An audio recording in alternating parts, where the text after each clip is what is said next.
What is faith? Faith appears to be a form in which man can demonstrate their commitment in something.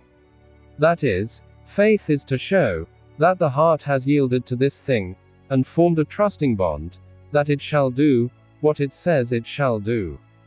The faith man has in God, throughout history, contemplates things that the mind cannot comprehend.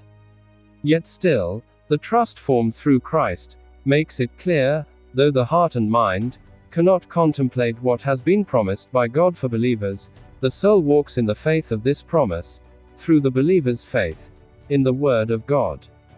The soul must be willing to receive this promise for the faith to manifest.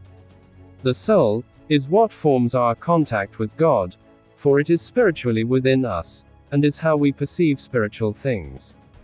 The flesh is for the world and is physical. God is a spirit, and so we can only approach Him through the spiritual path. Faith comes through this path. When we are born, we are very spiritual, but as we grow into this world, and start consuming in our thoughts the things of this world, the spiritualness slowly fades, and the physicalness begins to dominate us. Many believers, who lose faith in the promise of God, fall on this path, because the physical adaptation from the world dominates the spiritualness within them. So eventually, what was faith in God becomes faith in self and the world. Faith in self is short-lived, as the life of a man will wither away. This is the misguidance in having faith in one's self, or another. We will all eventually wither away, then where do we put our faith? On another person, then another person, and so forth. God is eternal, faith in God will never shift to another, for He is, was, and shall always be eternally there. Faith makes us see what we would not otherwise see, for we would be blinded by the ways of this world.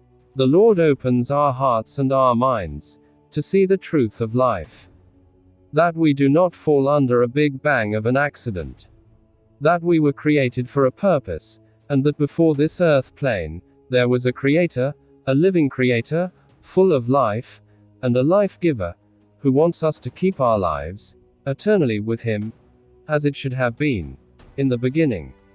He has left so much proof of this fact, but has also ensured not to force us into wanting to be with Him. No duress He has applied to this life, so that our choices will be solely our choice. Free will. Our faith will determine how these choices plan out, and the end result of these choices will be determined by our Creator.